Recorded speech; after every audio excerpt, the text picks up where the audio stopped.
Are your cosmetic products or eyelash extensions causing your irritated, dry eyes? They could be. In this episode of OCuTALK, we'll be talking with Dr. Sathi Maiti about the correlation between eye and eyelid issues and the products you use around your eyes. Dr. Maiti? I want to talk to you. Not now, later. No, now.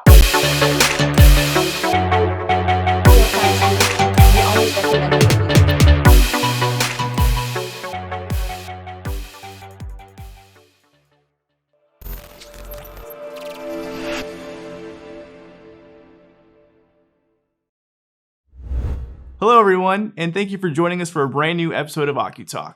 My name's Nick, and today we have a very special guest joining us from Perriman Eye Institute in Seattle, Washington, Dr. Sathi Maiti.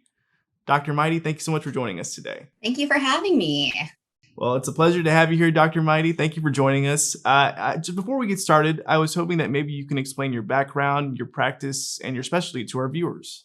Sure. Yeah, so I grew up in Washington State in the eastern part of Washington, went to the University of Washington in Seattle for my undergrad, studied biology there, and then did my optometry school at Berkeley in California.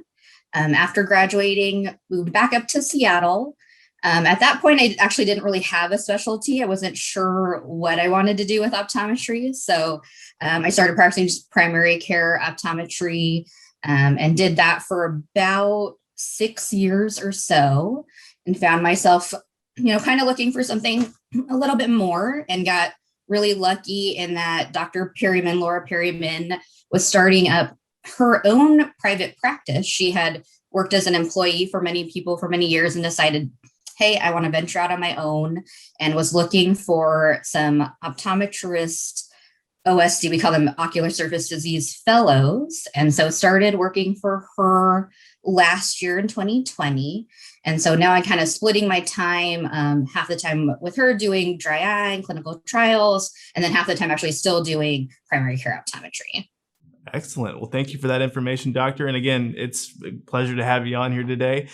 So for our discussion today, Dr. Maiti, we were hoping you can explain the correlation between dry eye and the use of cosmetics and skincare products. Can you explain that to our viewers a little bit?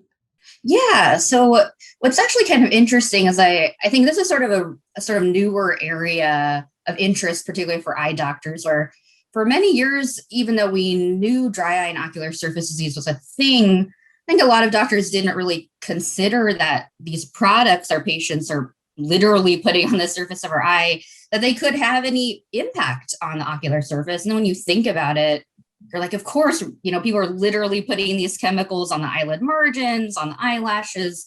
Of course, they have the potential to impact our meibomian glands that are right at the edge of the lid, to get into the tear film or affect the tear film.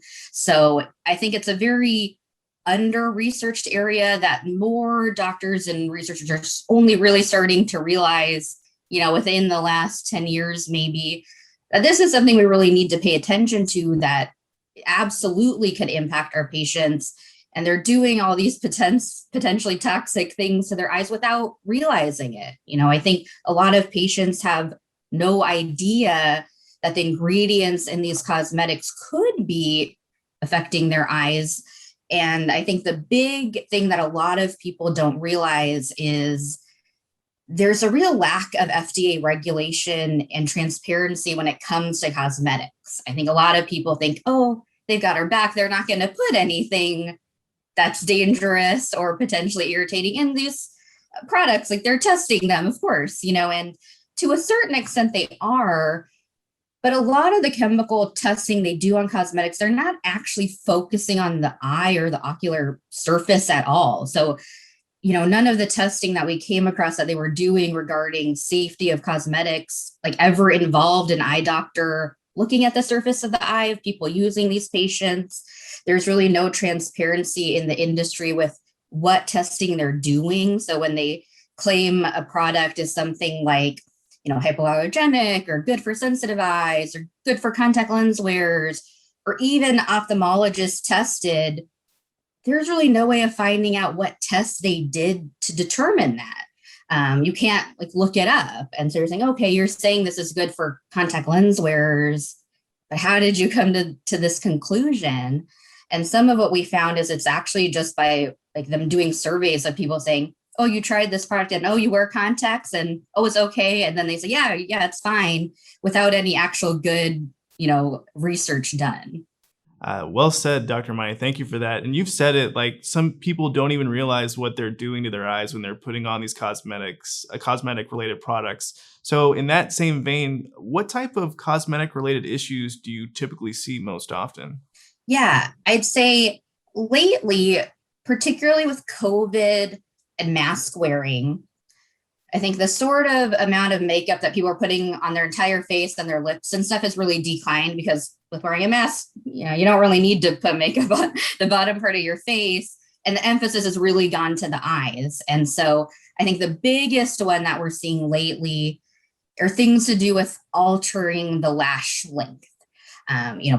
Big, huge fake lashes are very popular right now. And people are doing that through things like wearing fake lashes, doing eyelash extensions, using lash growth serums that have prostaglandin analogs in them, or doing things like lash tinting and dyeing. And basically all of these are kind of horrible for the ocular surface. And again, kind of going back to what we were talking about before, I think people have no idea the effect that these are having. And there's kind of a few big reasons why we don't recommend them. Basically, I say to my patients, you shouldn't be doing any of this stuff. Really, the only thing I think it's okay for you to put on your eyelash is like a waterproof mascara that doesn't have a lot of bad ingredients in it.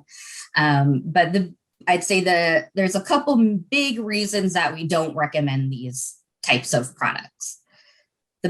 One of the main ones is the length of our lashes. There's actually what's called the ideal lash length to eye ratio. So our eyelashes, the actual ideal length they should be is about a third of the width of the eye. They've actually found that this is the most effective length in terms of filtering out debris and particles and stuff from the eye, and also minimizing evaporation of the tear film. So it's one of those things where it's like evolution did this right. They figured out like this is how long our lashes should be. And by altering that, either by lengthening with things like fake lashes or lash growth serums, you're totally throwing off that ratio, and you're making it so that the tear film is actually going to evaporate more than before. So of course you're going to have more dryness. So, that's kind of one of the main reasons.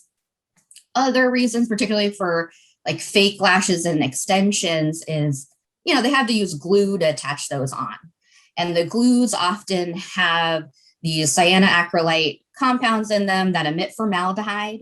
Formaldehyde, we know, is irritating to the ocular surface, to the corneal nerves. It's bad for meibomian gland cells and epithelial cells. So we always want to avoid formaldehyde emitting stuff on the eye. And so if you're putting this glue right on the edge and keeping it on there for days and days and days, is of course going to cause irritation. The other thing that these types of extensions cause is people generally aren't cleaning them as well as they should be, because if you clean them, then they fall off and they're expensive. So people want to keep them on as long. So you get a buildup of debris. It can cause blepharitis, increase in microbe load, Demodex. These are all things that are also going to irritate your eye. And so you say, okay, like I won't do the fake lashes. I won't do the extensions. Let me do a lash growth serum. Like that my natural lashes will grow. Downside of that is these products often have what's called a prostaglandin analog in them. Prostaglandin analogs are actually a class of glaucoma medication that we found is great for lowering eye pressure, happen to have the side effect that it grows really beautiful long lashes, but has a lot of its own negative side effects. So, along with kind of altering that lash to eye ratio I was talking about before, it also has effects of causing eye irritation, hyperemia. It can discolor your eyelid skin, your iris, can cause periorbital fat atrophy. So your eyes are sort of sunken in look. So these are sort of permanent, potential issues that you probably don't want to get into just to get those longer lashes. And then the last thing, a lot of people are like, okay, well, I won't do that stuff. How about lash tinting and dyeing? And that, of course, we have found also has potential to cause irritation, like edema, inflammation of the eyelid. It can even cause, if it's not done well, sort of irritation in the conjunctiva and stuff like that. So I say, don't, just avoid all of these things. I think some eye doctors are too nice and they say, yeah, you can do your extensions as long as you keep them clean. But really, at the end of the day, if you really are caring about your ocular surface, you shouldn't be doing any of this. Fair enough. Thank you for that information, Dr. Mighty. And, you've talked about things that, you shouldn't put on your eyelids and things that you probably recommend to your patients, like waterproof mascara. Are there any products that our audience should be on the lookout for? Like any products or ingredients that they should be like, hey, I should look out for this before I put this on my eyelid or anything like that? Yes, absolutely. And this is actually, I think, really tough because there's a lot of ingredients people should avoid. And it can be really overwhelming when you go, to Sephora or whatever, to the drugstore, and you're looking at products and you want to say, oh, I want to find the best the best products. The ingredient lists are huge, and it's really tough, even for someone like me who, works for Dr. Perryman, who's like a specialist in this area, and we're doing research on this. Even I go into the makeup aisle and I'm like, oh my gosh, like which of these ingredients isn't good? So I'm going to mention just sort of a few big ones to avoid right now, because the list is huge.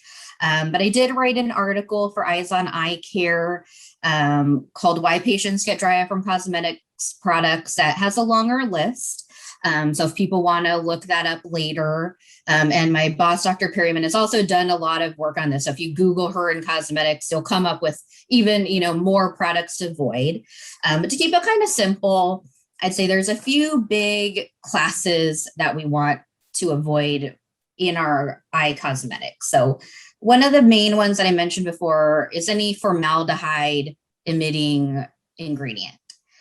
What makes it tough with these is they aren't named formaldehyde. So you're not going to be able to look at the list and just say, oh, I'll avoid everything that says formaldehyde. They have a bunch of different names. But a few of the big ones to avoid are quaternium-15, dimethylamydantin, anything with urea in it, so urea. Those are kind of some of the big ones to avoid. Other classes are some of the kind of more irritating preservatives like BAK. We know as eye doctors, this is in a lot of eye drops too. So BAK and EDTA, try to avoid. Also, anything with paraben in the name. These have been known to be toxic to meibomian cells. And let's see, what are a couple of easier ones? So prostaglandins, like I mentioned before. So anything with prost in it. And then I'd say any phthalate. These also affect corneal endothelial cells. And then last one I'd say is anything with a sodium lauryl sulfate. These are really like stripping cleaning agents. So those are a couple big categories to try to avoid. But yeah, you really do kind of have to look at the ingredient list when you go to the store. And one of the other issues is formulations of products change all the time. So even if a couple years ago you found a product that had a really clean list, you still have to check it basically every time you go in. But the good thing is what we found, we had actually gone into Nordstrom the other day and just like looked at a bunch of different products, is it does seem like a lot of products are improving. So there were some products that Dr. Perryman had looked at in the past that she just was like, no, don't use this. And then looked at the ingredient list now, and it's better. So I think that the cosmetic companies are really trying to improve things. So I think it's like we're heading the right direction, which is good. Well, excellent. Again, thank you for that information, Dr. Mighty. And now I know all of our audience is probably a little bit more smarter in what to look out for and everything like that. But Dr. Mighty, so what can we do to minimize the risk and still be able to use cosmetics and facial lotions? Yeah, so like I said, I think you just have to be really cognizant when you're buying products. Look at the ingredient list. don't just believe stuff when it says like ophthalmologist tested or safe for sensitive eyes. Those words basically don't mean anything. So I would kind of disregard them, but really look at the ingredient list. And I would say just simplify your routines. If you currently have products that you don't know what's in them or you don't know how old they are, now is the time to get rid of them, replace them with new ones. So certainly you can use products. I don't think anyone is saying don't use makeup. Just be more careful with the selection that you're choosing. Be more careful about how you're applying it as well. Don't put eyeliner on the waterline, sort of underneath your eyelashes, because that's right where my meibomian glands are. So, try to apply it sort of higher up on your eyelid so that the makeup doesn't actually get into your tear film. And just know, kind of be aware of the anatomy of the eye so that you're being careful about those things. If you're not sure, ask your eye doctor, should I be using this product? And then let me see. I'd say there's a couple other things that I would recommend, which are don't share products with other people, including makeup application brushes and stuff like that, because that's how bacteria and microbes spread. And remember that products expire. Makeup doesn't last forever, particularly like liquids and stuff like that. They'll have these little labels on the back. It looks like a little jar that will have a number. So it'll say something like 3M or 18M or something. That means this should be replaced every 3 months or every 18 months. So be cognizant of that. And honestly, if you're not sure, it's better to replace it earlier than later. Excellent points, Dr. Maiti. Thank you so much. And what new technologies or new developments should our audience be on the lookout for or on the eye care horizon, so to speak?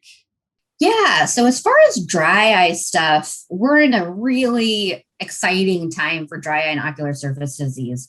There's so much cool new stuff coming out. We're actually involved right now at Perryman Eye Institute on, I think, like 7 or 8 clinical trials. Really interesting stuff, new types of artificial tears with water-free molecules, which means they don't need to be preserved. That could potentially be vehicles for things like cyclosporin to make it more effective. Other pharmaceutical drops. There's a potential topical treatment for Demodex, potentially. There's new neural stim devices, that can sort of encourage production of natural tears. So there's all kinds of cool stuff coming out. Right now, these are sort of in phase 2, phase 3 trials. So definitely within the next few years, I think we're going to have even more treatment options than we have in the past. And, we know that dry eye has kind of exploded since I graduated in 2014. Like we basically just had Restasis then, and now there's all these other drops. There's all these thermal pulsation things. There's intense pulse light, IPL. So there's so much stuff out there to where we're really having the ability now to take care of our patients in a way we couldn't before. So it's really exciting.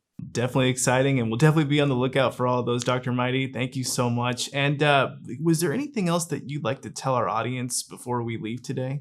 No, I think just really don't forget about makeup and cosmetics. It is something that can absolutely affect our ocular surface. So be really cognizant when you're looking at stuff. And as eye doctors, make sure you're talking to your patients. There was a study that found, I think 89% of eye doctors never talk about cosmetics with their patients. So it is something we should be bringing up. And it is something that there is resources and information out there that you can share with your patients. And if you ever have any questions or want to connect with me personally, you can connect with me on Instagram. I have an Instagram, Dr. Maitis Eyeballs and Stuff, that I love to connect with other eye doctors or even, patients that are curious about this stuff. So feel free to message me or connect with me there. Well, excellent. You heard it there, folks. Check out Dr. Maiti's Instagram. And everyone, that was Dr. Sathi Maiti with Perryman Eye Institute in Seattle, Washington. Dr. Maiti, thank you so much for joining us again today. Thank you so much. I love this series that you put together. It's perfect for COVID to have us connect with each other digitally.